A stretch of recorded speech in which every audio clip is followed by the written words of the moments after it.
Welcome everybody to another Arch City Poker hand history review. My name is Tony alongside Nick. We own, operate, and run ArchCityPoker.com. Nick, how you doing today? Great. Great.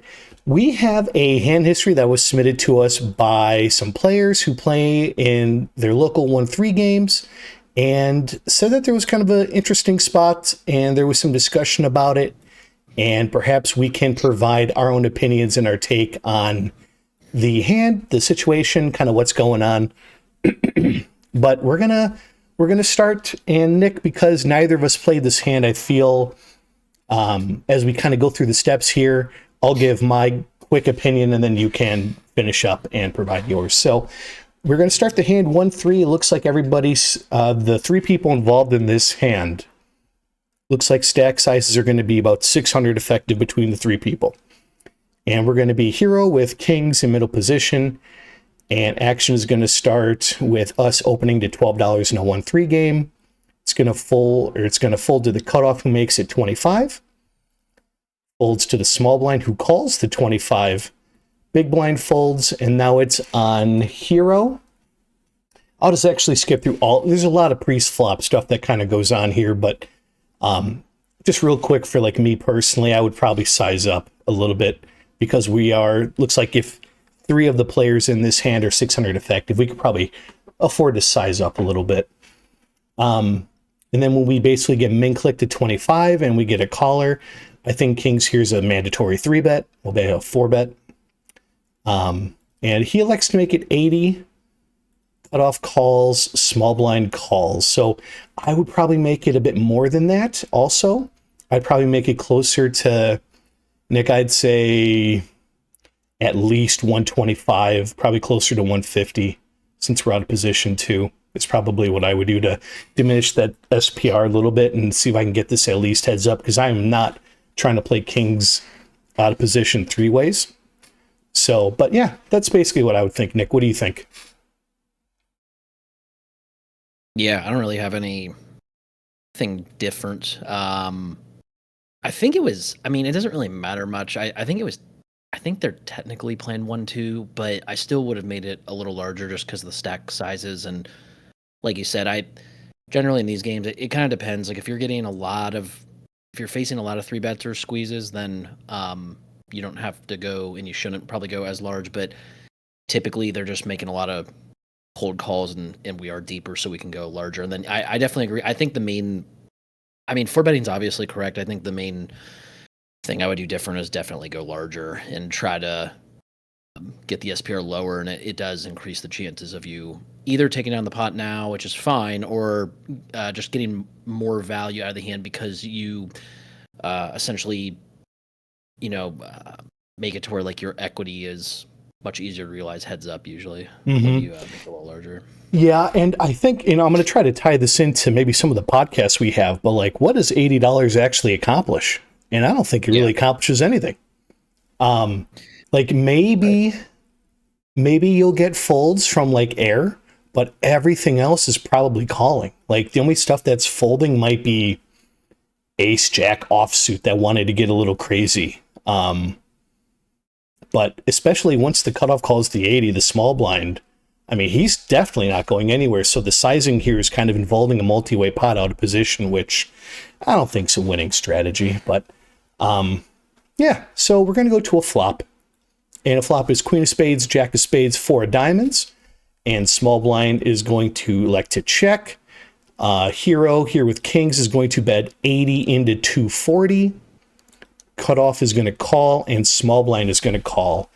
And Nick, I'm going to double down and say, based on especially like our podcast, right? Multi-way out of position, I'm going to consider more than heads up in a 4-way pot multi-way.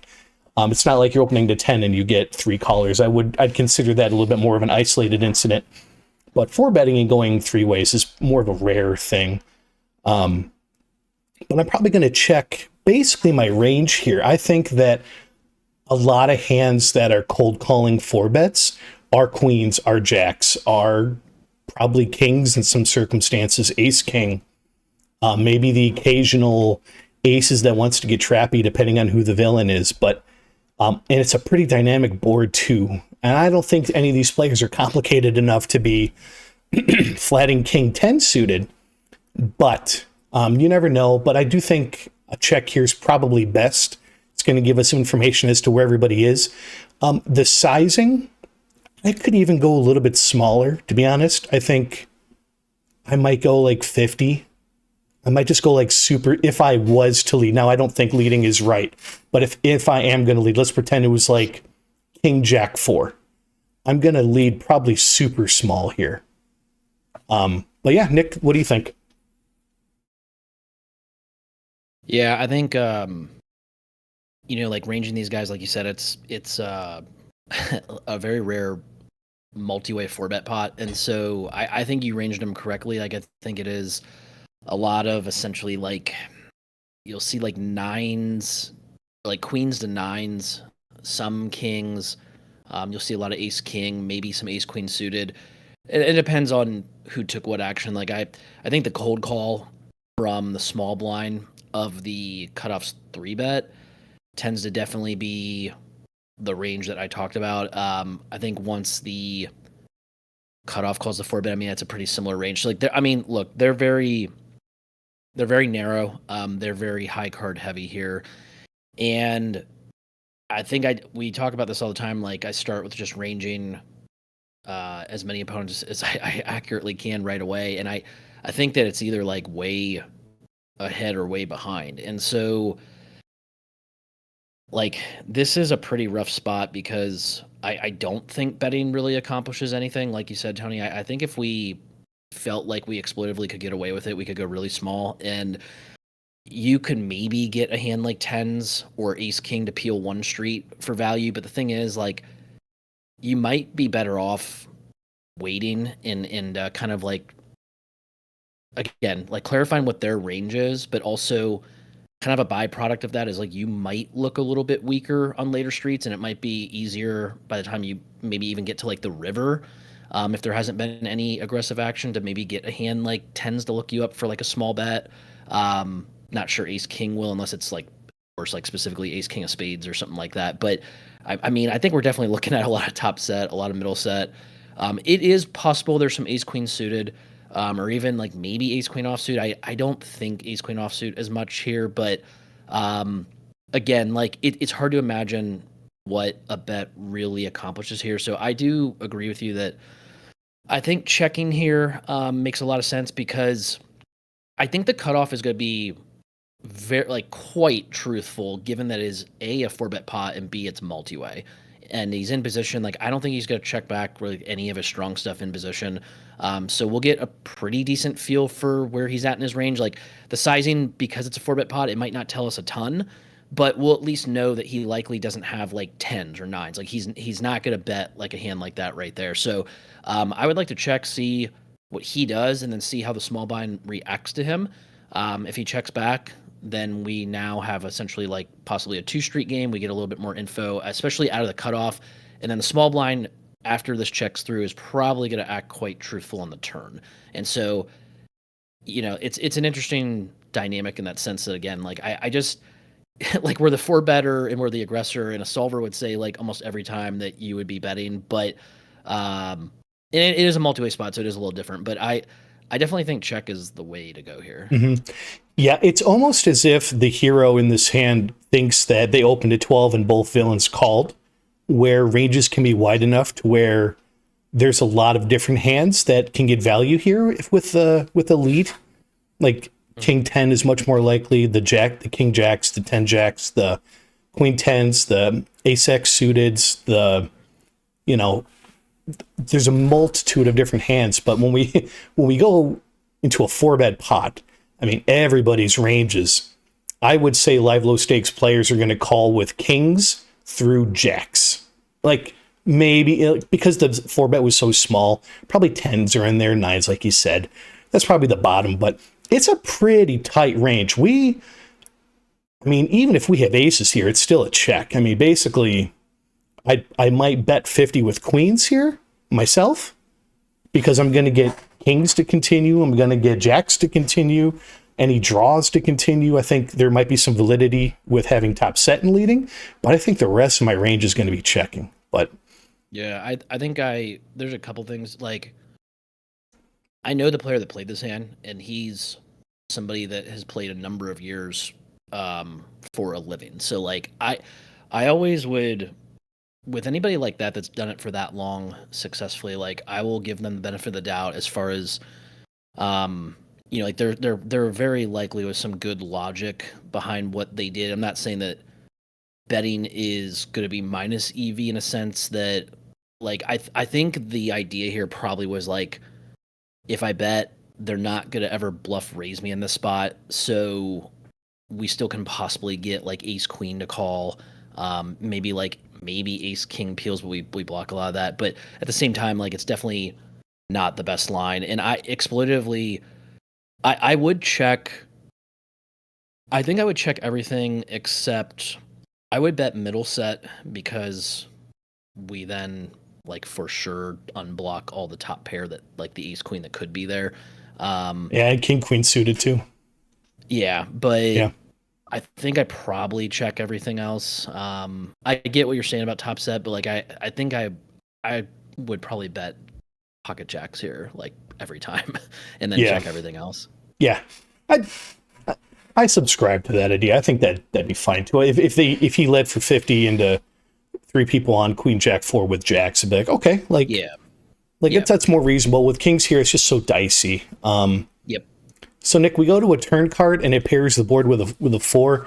I'd say it's a pretty good card for our range. It doesn't change anything. I mean, we beat if any of the villains happen to have queen jack is literally the one hand that we're now beating.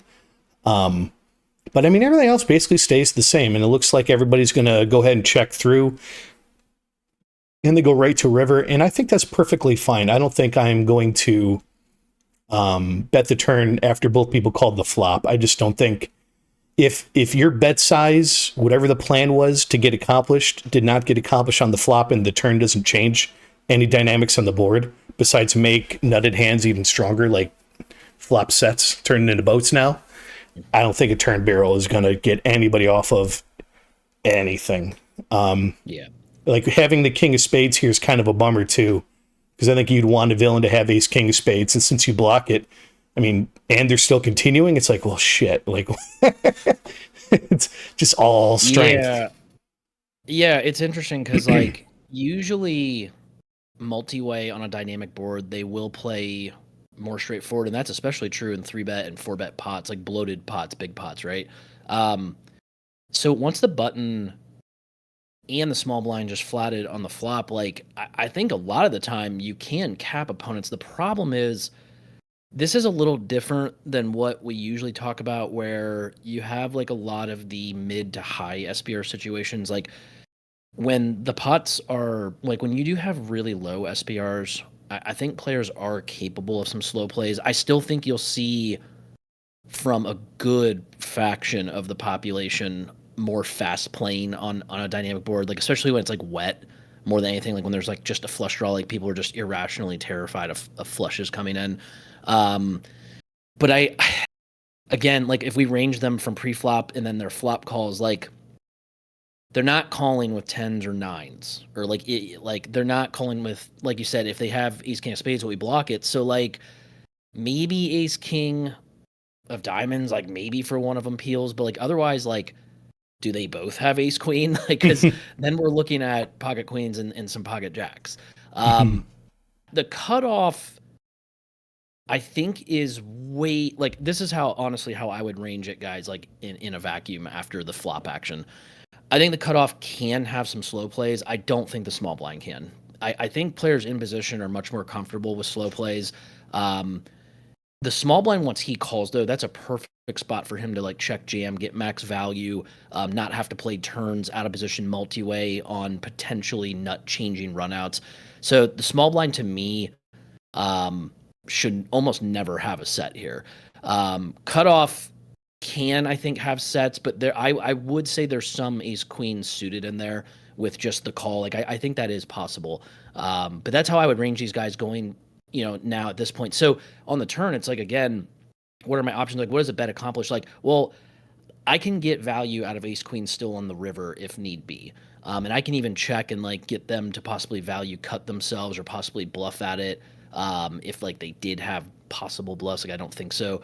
But the point is, like, I think you're right, Tony. Like, I think putting the rest in here, like, it's pretty thin, I think, because like the main person that brought this hand up to us, this isn't the person that played this hand, but somebody that's like a mutual friend and knows the person that played the hand, and we were talking about it, and like the point he wanted to make here is like talking about our own range, and again, guys, like that's only, I think, like honestly important if you think you have the right opponent or population. Did like, he? You don't have to did really worry the about the that hero much. want to shove the turn?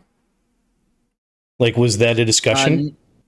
No, I don't think so. I think Oh, it was like always a check. But the point is that he was saying that I think he liked the turn for his range, which you mentioned. Like, yeah, if it's not a bad card certainly, it's and pretty like if they had neutral. Queen Jack suited, yeah, right. Like if they don't have a 4, and honestly, like I know the argument is, well, now Queen Jack suited, we beat those hands. They don't have those hands, so like I don't really care about that. But I think that the point of, or the point of the conversation from the player who shared the hand, who's not the hero here, he he mentioned that it's like a really interesting dynamic now because we're probably at the bottom of our range. Like, meaning like he doesn't think we'd, like, a lot of players will bet a lot of ace king on the flop, I think. And so like we're betting mainly like the pocket pairs, and like this is like the worst one we would bet. So I mean, like, yes, in a vacuum, like that's the worst hand we have. We don't continue betting that hand for value. At the same time, like in theory, it's like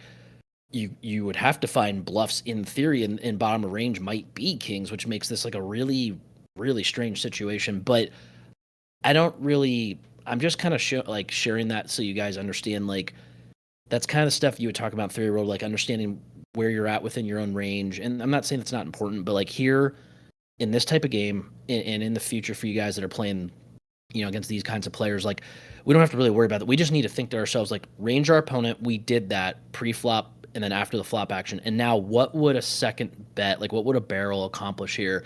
And like besides ace queen, like you're really probably only getting the slow plays to get you good. Like, and we can find out more info about where they're at if we check and hopefully get to a river.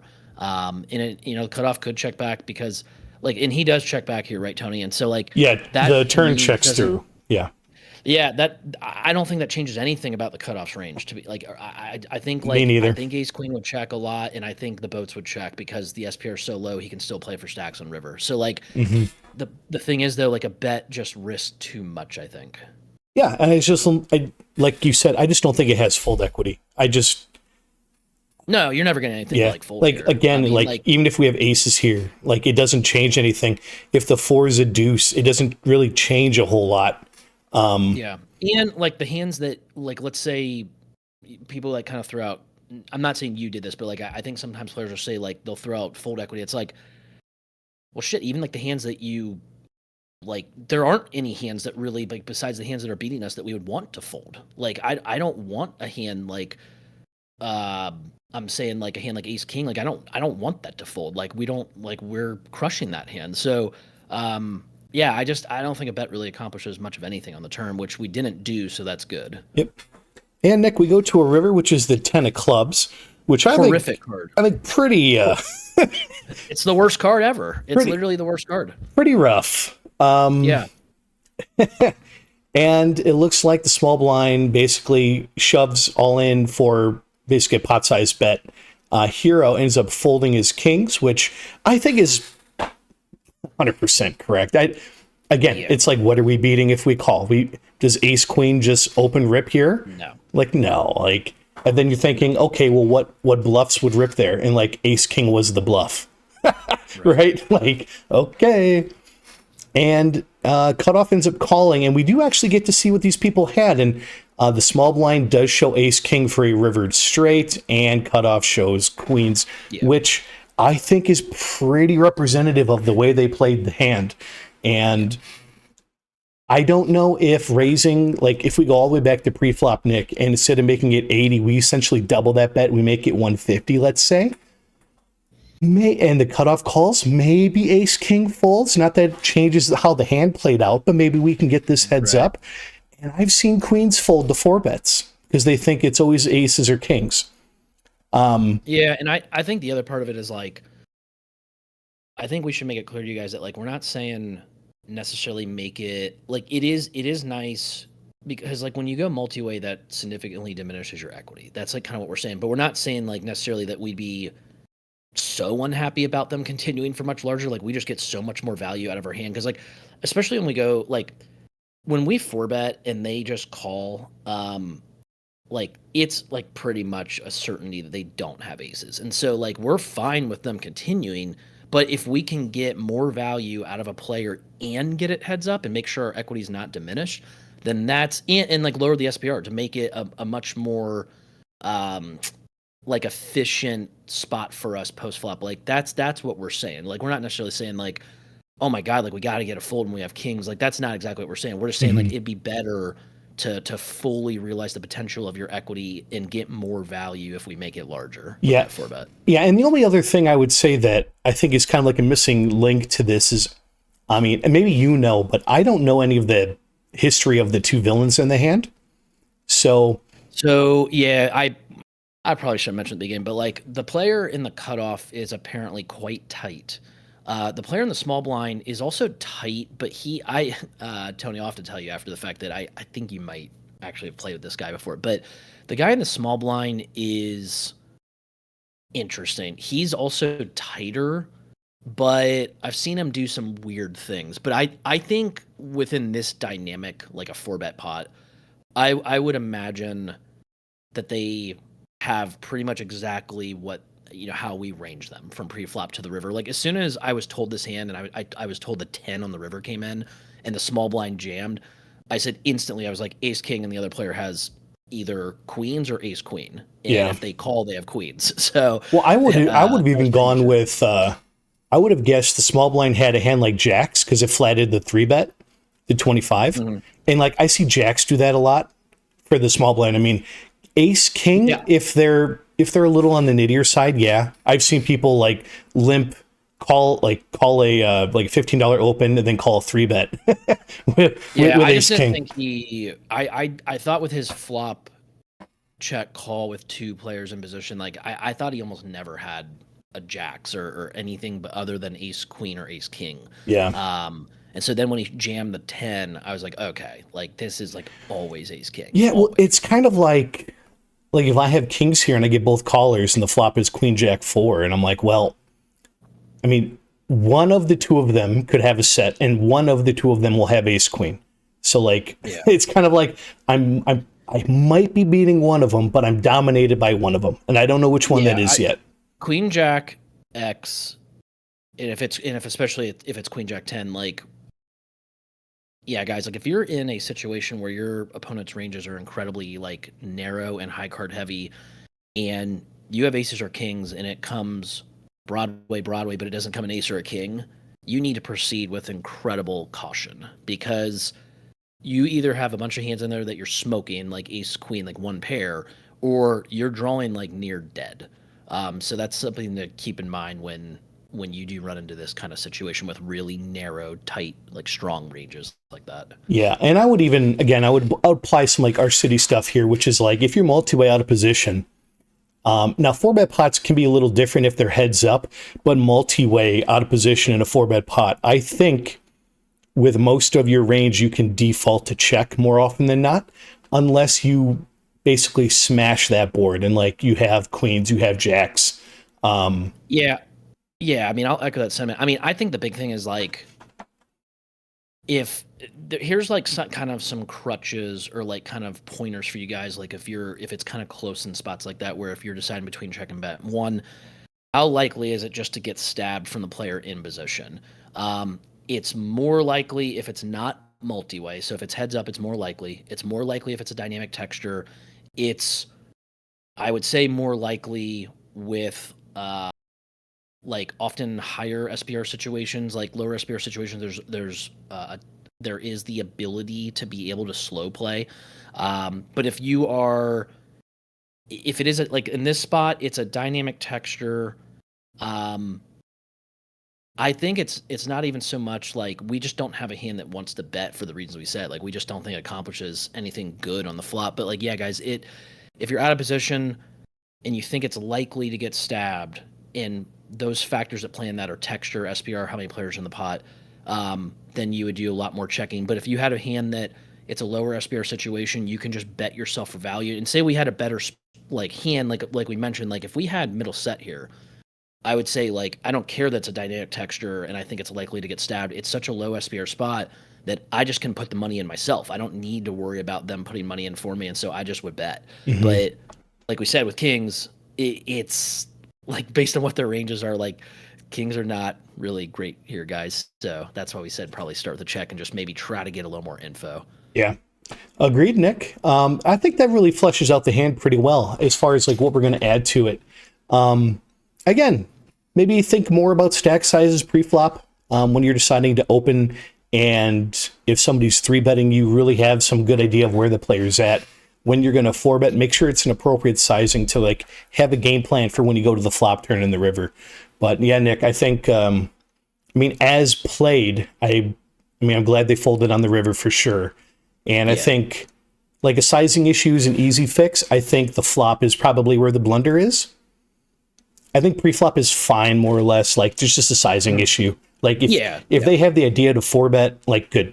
Like a lot of people would be like, they're scared of 3-bets. They want to trap. But yeah, I think the real blunder is on the flop. Like we said, is betting with kings in this spot on the flop, like, is that minus EV? No. But is it the best line? No. And that's the whole point, is like we're trying to find the best line every time. And a lot of times in these games, we simply can do that by ranging our opponent, figuring out how our hand relates to the board and their ranges, and then going from there. And we decided that kings is actually kind of weak in this spot, weaker than you would think. Like on the surface, it looks, hey, 4-bet pot, we flop kings, there's no ace, like we're cooking with gas here. Like gas fire that's going to burn our house down if we start piling money in. So, interesting hand for sure. And I, like I said, I respect the player a good deal that played this hand, and I think it's just one of the spots where he might have found the second best line just due to the flop bet. Yep. All right, Nick, and everybody watching, that's going to wrap up our hand history video of the week. If you're brand new to Arch City Poker, go ahead, visit our Discord at the bottom of the video you're watching. Go ahead, share your own hand history with us. We'll try to make a video on it, provide some context, some feedback. You can hold the results if you want to or not. We'll give you the best feedback we can.